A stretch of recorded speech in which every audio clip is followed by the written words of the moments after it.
Everyone, welcome back to the channel. I hope you are doing well. तो आज की study vlog की start हुआ था मेरा करंट अफेयर का लेक्चर देखने के बाद, क्योंकि मेरे करंट अफेयर्स के काफ़ी ज़्यादा बैकलॉग बन चुके थे। तो मैंने सोचा क्यों ना आज सारा बैकलॉग कंप्लीट कर लिया जाए। तो इसलिए मैं करंट अफेयर की क्लास ले रही थी एंड उसके बाद मैं कर रही थी अपना इंग्लिश का रिवीज़न। तो ये वाला टॉपिक मेरे मंजिल सीरीज़ में ऑलरेडी हो चुका है, तो अब मेरा रिवीज़न लेक्चर्स चल रहे हैं, तो मैं वो ले रही थी। ये रिकॉर्डेड लेक्चर था क्योंकि लाइव लेने का मेरे पास टाइम नहीं था, तो इसलिए मैंने रिकॉर्ड लेक्चर देखा था 2x की स्पीड पे। और जो मेरे आंसर थे वो मैं चेक कर रही थी कि कितने मेरे सही गए और कितने गलत, क्योंकि इससे हमें पता चल जाता है कि हमारी कितनी प्रैक्टिस हो गई है और कौन सा टॉपिक हमारा पूरे तरीके से तैयार नहीं हुआ है, तो हम उसका दोबारा रिवीज़न कर लेंगे और प्रैक्टिस वगैरह कर लेंगे। बात करें अपने मेन सब्जेक्ट की, मतलब जो मैं बोर्ड एग्ज़ाम में सब्जेक्ट का पेपर देने वाली हूँ, तो ह्यूमैनिटीज़ वाला ने अपनी तांडव सीरीज़ को लॉन्च करा है, आई थिंक कुछ दिनों पहले ही।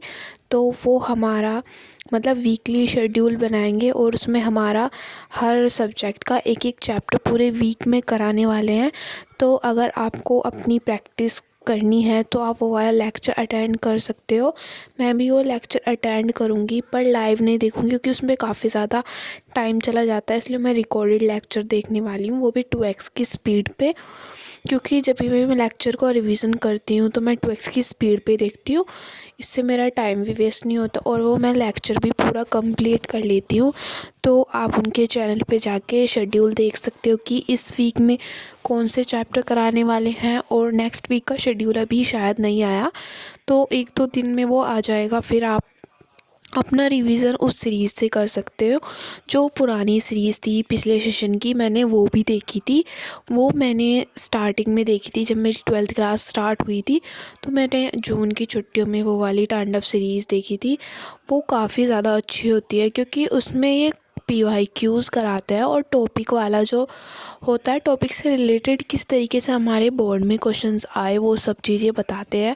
क्योंकि इस वीक की मैंने क्लास देखी थी। अगर आप अपनी आंसर राइटिंग को इन्हेंस करना चाहते हो तो आप खरीद सकते हो ज्योग्राफी का सैम्पल पेपर ओसवाल का। इसमें आपको 15 सैम्पल पेपर मिलने वाले हैं और इसमें आपको टॉपर के आंसर मिलेंगे। ये पिछले साल का हमारा पेपर था बोर्ड का, तो इसमें आंसर टॉपर के प्रिंट कर रखे हैं, आप देख सकते हो। इसमें टॉपर ने किस तरीके से अपने आंसर को बनाया था और कैसे हेडिंग और सब हेडिंग डाली थी, आप चेकआउट कर सकते हो। तो इस बुक की सबसे मेन बात यही है। और उसके बाद आपको मिलने वाले हैं माइंड मैप। ये आपको दोनों बुक के माइंड मैप मिलेंगे और हर चैप्टर के मिलने वाले, आप इससे रिवीजन कर सकते हो। और उसके बाद आपको 1 टिप नोट मिल जाएंगे, जैसे कि आप देख सकते हो इसमें दोनों बुक के हर चैप्टर के 1 टिप नोट्स है, जो आप एग्ज़ाम से पहले रिवाइज़ करके देख सकते हो।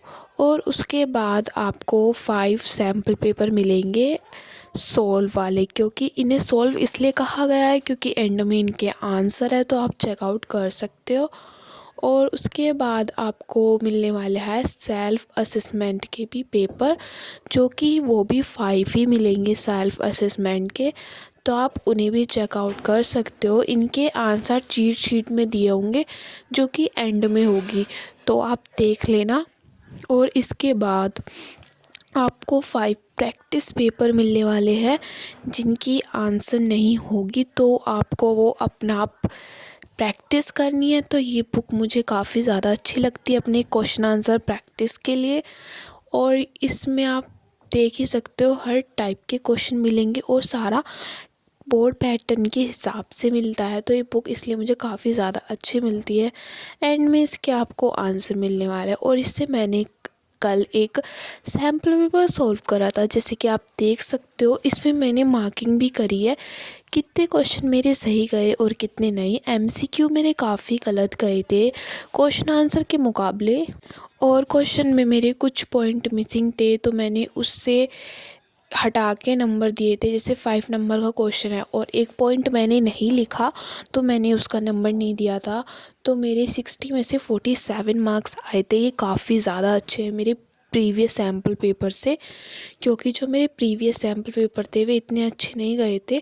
तो मैंने काफ़ी ज़्यादा सैम्पल पेपर सॉल्व कर रखे हैं। आई थिंक 7-8 सैम्पल पेपर मैंने सॉल्व करे थे। पहले मेरा इतना अच्छा स्कोर नहीं आ रहा था, और अभी जो मैंने जितने भी ये सैम्पल पेपर सॉल्व करे हैं इसमें मैंने मैप वाले क्वेश्चन सॉल्व नहीं करे, क्योंकि मैंने अभी उनकी प्रैक्टिस नहीं करी।